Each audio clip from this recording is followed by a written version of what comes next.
बिस्मिल्लाहिर्रहमानिर्रहीम। Dear viewers and students, अस्सलाम वालेकुम। डियर व्यूअर्स, आज हम एफपीएससी के एसएसटी के टेस्ट की प्रेपरेशन के लिए नए टॉपिक पे डिस्कशन करेंगे। पिछले हमने लेक्चर में एजुकेशनल साइकोलॉजी के बारे में डिस्कशन की थी, कुछ एमसीक्यू डिस्कस किए थे, और आज का जो हमारा टॉपिक है वो है planning and management in education. हमारे ये लेक्चर्स जो हैं ये एफपीएससी के जो एसएसटी का टेस्ट होने जा रहा है उसके लिए, और जो इसके बाद पीपीएससी की हेडमास्टर की सीट्स आने वाली हैं उसके लिए, दोनों के लिए बेनिफिशियल है, क्योंकि वहाँ पे भी मोस्टली जो पोर्शन होता है बीएड का होता है, पेडागोजी के एमसीक्यूज होते हैं, और जो एफपीएससी का एसएसटी का टेस्ट नेक्स्ट माह होने जा रहा है उसमें भी मोस्टली पोर्शन पेडागोजी का है। तो पेडागोजी से रिलेटेड जो जो टॉपिक्स हैं उनका बारे में डेली लेक्चर्स अपलोड होते रहेंगे। इसलिए अगर आपने अभी तक चैनल सब्सक्राइब नहीं किया तो लाजमी कर लें, ताकि जैसे ही वीडियो अपलोड हो आप तक उसका नोटिफिकेशन आ जाए। नोटिफिकेशन हासिल करने के लिए बेल के आइकन पर लाजमी क्लिक करें और टेस्ट की अच्छी तैयारी करें। जी, आते हैं अपने टॉपिक की तरफ। तो हमारा आज का टॉपिक है planning and management in education. तो पहला जो एमसीक्यूज़ है आज के हमारे लेक्चर का वो है जी, educational administration is the process of. कि एजुकेशनल एडमिनिस्ट्रेशन एक अमल है, एक प्रोसेस है किस चीज़ का? A, utilizing appropriate resources of development of human qualities. कि जो आपके पास रिसोर्सेज मौजूद हैं उनको यूज़ करना ह्यूमन क्वालिटीज़ को बेहतर बनाने के लिए, डेवलपमेंट ऑफ ह्यूमन क्वालिटीज़ को बेहतर बनाने के लिए। ये अब फर्स्ट ऑप्शन। सेकंड ऑप्शन है manage activities of educational institution. Educational institution के अंदर या उससे रिलेटेड जो एक्टिविटीज़ हैं उनको मैनेज करना, ये एजुकेशनल एडमिनिस्ट्रेशन है। या planning, organising, directing and controlling human resources in educational setting. या एजुकेशनल सेटिंग में रहते हुए प्लानिंग करना, ऑर्गेनाइजिंग किसी चीज़ की तरतीब देना, directing and controlling human resources या किसी चीज़ को डायरेक्शन देना, ये भी लीड के मायने में आ जाते हैं। और कंट्रोल करना ह्यूमन रिसोर्सेज को, वो ह्यूमन रिसोर्सेज जो है किसी एजुकेशनल सेटिंग में या किसी एजुकेशनल इंस्टीट्यूशन में अवेलेबल होते हैं।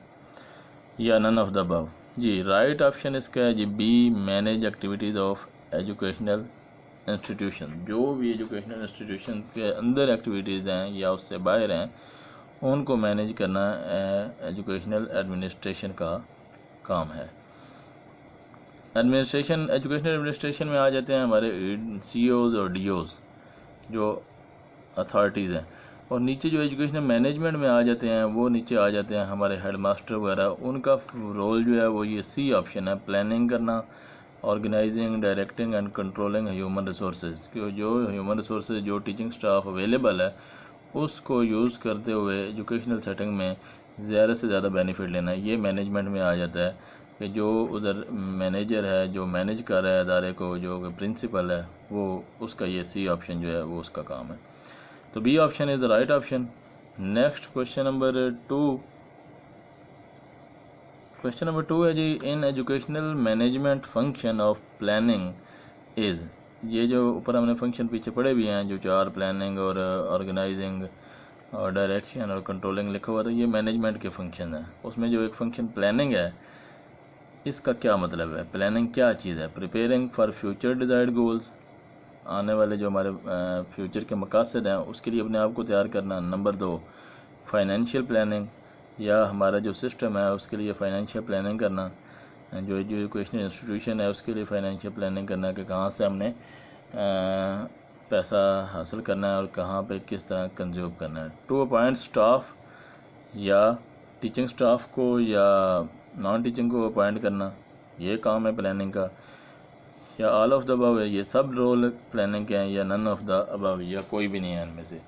जी, A option is the right option, preparing for future desired goal. जो आपने अपने गोल्स रख लिए हैं, सेट कर लिए हैं कि ये हमने अचीव करने हैं साल में या 2 सालों में, उसके लिए अपने आप को प्रिपेयर करना, चाहे वो जिस तरह भी आप प्रिपेयर करें। ये होता है जी एजुकेशनल मैनेजमेंट, जो कि एक हेडमास्टर एक स्कूल के अंदर रहते हुए करता है। तो ए option is the right option. Third is in educational management function of reporting is या और इज़ और हाँ जी, क्या फंक्शन है एजुकेशनल मैनेजमेंट के? फंक्शन क्या है? डॉक्यूमेंटेशन करना, रिकॉर्ड कीपिंग या रिकॉर्ड बनाना, इंस्पेक्शन या इंस्पेक्शन क्या होता है? किसी इदारे को या किसी क्लास को चेक करना। ऑल ऑफ द अबव जी, all of the above. Educational management में हेडमास्टर का जो रोल है वो आता है। हेडमास्टर का ये काम है कि वो अपने स्कूल से रिलेटेड जो डॉक्यूमेंटेशन है वो कंप्लीट रखे। रिकॉर्ड जो है लाइब्रेरी, लेबॉर्ट्री, एवरीथिंग, वो उसका ही काम है कंप्लीट रखना। करवाता तो वो क्लर्क से है या टीचर से ही है, लेकिन ज़िम्मेदारी उससे अगर पूछा जाएगा तो हेडमास्टर से पूछा जाएगा। और इंस्पेक्शन करना, क्लासों के अंदर जाके चक्कर लगाना, देखना कि उस क्लास में क्या वर्किंग हो रही है, कितना सिलेबस हो गया, कितना रहता है, किस क्लास का क्या रिज़ल्ट है, ये सारी इंस्पेक्शन जो है ये करना भी एजुकेशनल मैनेजमेंट का फंक्शन है। तो ये हेडमास्टर का रोल है। तो ये तीनों ऑप्शन जो हैं ये हेडमास्टर के फंक्शन में आ जाते हैं। तो इसका राइट ऑप्शन जो है वो जी डी ऑप्शन है। Next question number 4, in educational management function of coordinating. ये भी मैनेजमेंट का एक फंक्शन है, कोऑर्डिनेशन करना। कोऑर्डिनेशन होता है कि लोगों के साथ ताल्लुकात रखना। तो क्या इसमें रिकॉर्ड कीपिंग आता है? नो। इसका रिकॉर्ड कीपिंग में जो लोगों का ताल्लुकात रखना क्या कोई मीनिंग नहीं। बी, रिलेशनशिप बिटवीन स्टेक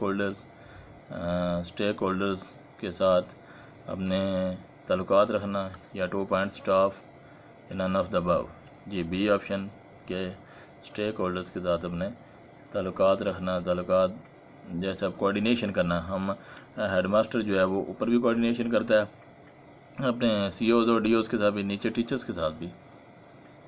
तो ये कोऑर्डिनेशन जो ताल्लुकात हैं ये आ जाता है जी, बी ऑप्शन इसका ठीक ऑप्शन है, क्योंकि उसी में हमारे पास रिलेशनशिप बिटवीन स्टेक होल्डर्स आ रहा है। Question number 5, in educational management function of budgeting is. Budgeting भी एजुकेशनल मैनेजमेंट का एक फंक्शन है, और इसका मकसद क्या है, इसका मतलब क्या है? फाइनेंशियल प्लानिंग के साल की हम जो फाइनेंशियल प्लानिंग करते हैं वो कितनी तनख्वाहें देनी है, क्या जैसे प्राइवेट अदारे हैं, गवर्नमेंट में प्लानिंग होती है, फाइनेंस का प्रॉपर एक इदारा है जो इसकी प्लानिंग करता है। क्लर्क, स्कूल के क्लर्क का आना जाना रहता है, जो भी स्कूल के वो बजट बना के देते हैं, इस साल में इतनी तनख्वाहें ज़रूरत होगी, ये वो SSTs कितनी है, ESTs कितनी है, वो सारा कुछ बना के देता है। प्लानिंग होती है प्रॉपरली, प्राइवेट इंस्टीट्यूशन में भी होती है। अकाउंटिंग, हिसाब किताब करना, क्या ख़र्च हुआ, क्या बचत हुई, कहाँ से बचत करनी है। कंट्रोल एंड एक्सपेंडिचर, वो भी इसी में ही आ जाता है कि अपने एक्सपेंडिचर का भी हिसाब किताब जो है सारा रखना। ऑल ऑफ द अबव या नन ऑफ द अबव, ये सारे फंक्शन एजुकेशनल मैनेजमेंट में आ जाते हैं। फाइनेंशियल प्लानिंग करना, अकाउंटिंग करना, कंट्रोल रखना, मतलब पैसा जो भी मिल रहा है गवर्नमेंट का उसको कंट्रोल रखना। और हेडमास्टर का ये काम है, वही मैनेजर है, एजुकेशनल मैनेजर जो है अदारे का, कि पैसा कहाँ पे ज़रूरी है, इधर किस जगह पे ज़्यादा ज़रूरत है ख़र्च करना और किस जगह पे इतनी ज़रूरत नहीं है, यहाँ पे अगर अभी ना भी खर्च किया जाए तो काम चल सकता है, और उसको कंट्रोल करना कि फजूल ज़ाया ना हो। तो ये डी ऑप्शन इसका है कि ये तीनों रोल होते हैं एजुकेशनल मैनेजर के बजटिंग में। Types of educational administration are. Educational administration की कितनी टाइप्स हैं जी? 2, 3, 4, 3 हैं जी। कौन कौन सी हैं वो? एक है ऑटोक्रेटिक, दूसरी है डेमोक्रेटिक एडमिनिस्ट्रेशन, तीसरी है लेज़र फेयर एडमिनिस्ट्रेशन। 3 है, इसलिए B option is the right option.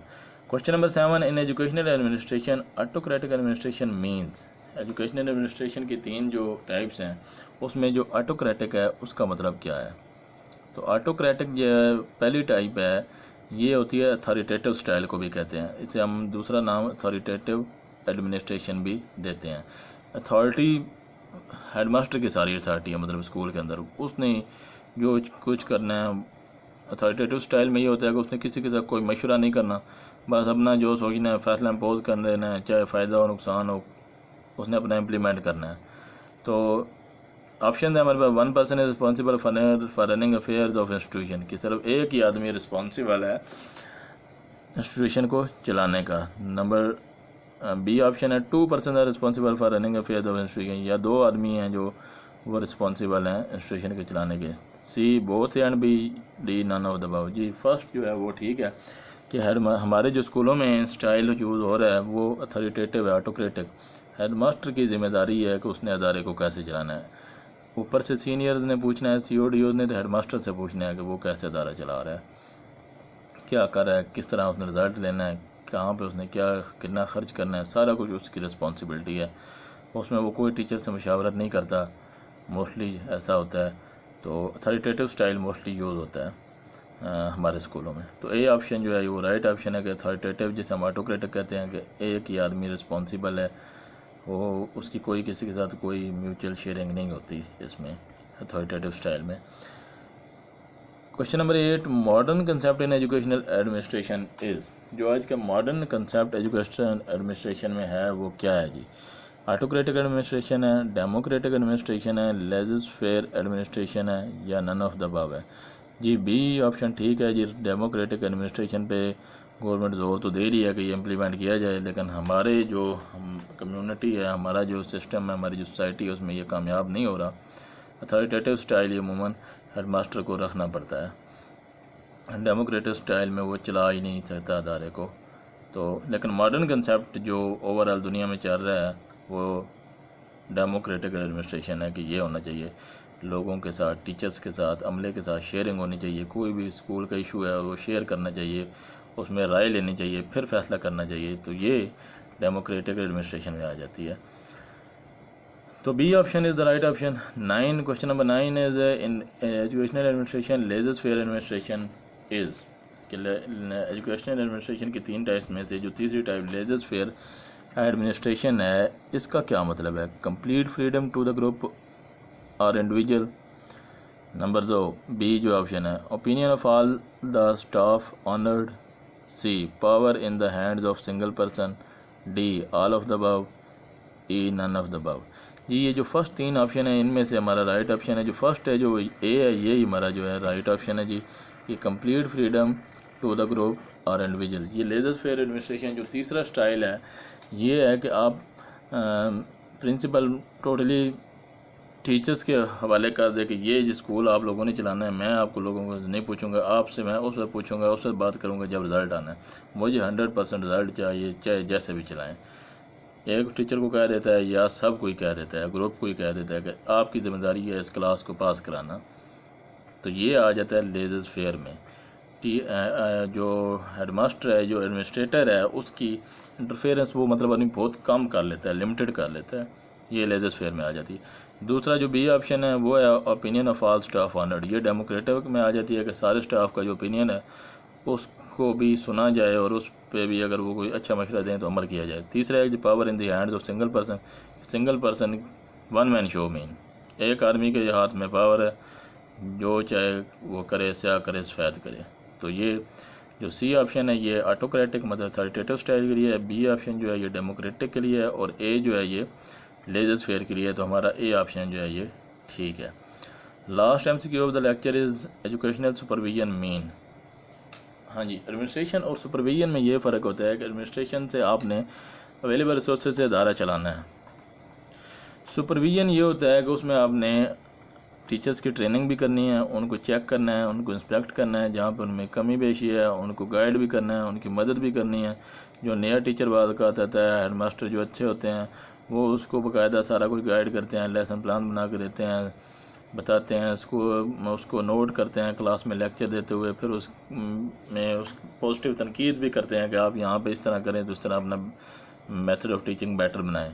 ये सारा कुछ जो है उसकी मदद करते हैं उसको स्कूल में एडजस्ट होने में, टीचिंग फील्ड में एडजस्ट होने में। ये सुपरविजन में आ जाता है। तो ए जो ऑप्शन है assistance in the development of teaching learning process, कि टीचिंग लर्निंग प्रोसेस में मदद करना, बच्चे की करना या टीचर की करना, ये सुपरविजन में आ जाता है। तो प्रिंसिपल बाद का सुपरविजन का सुपरवाइज़र का रोल भी अदा करता है। B that discipline through which we control affairs of other, या कंट्रोल करना स्कूल के सारे मामलात को, सारे अफेयर्स को। C is both A and B, D none of the above. ये दोनों ऑप्शन जो पहले हैं ये सुपरवाइज़र की ड्यूटीज़ हैं। सुपरवाइज़र मदद करता है assistant in development of teaching learning process, teaching learning process के डेवलपमेंट में वो मदद भी करता है और स्कूल के सारे अफेयर्स को कंट्रोल करता है। तो ये दोनों ऑप्शन इसके क्योंकि ठीक हैं, ए और बी, तो इसलिए सी जो है ये ठीक है, बोथ ए एंड बी। जी डियर स्टूडेंट, ये था आज का हमारा लेक्चर। उम्मीद है काफ़ी कुछ आपने सीखा होगा। हाँ जी, नेक्स्ट लेक्चर में मिलते हैं। दुआओं में याद रखिएगा। शुक्रिया, खुदा हाफिज़।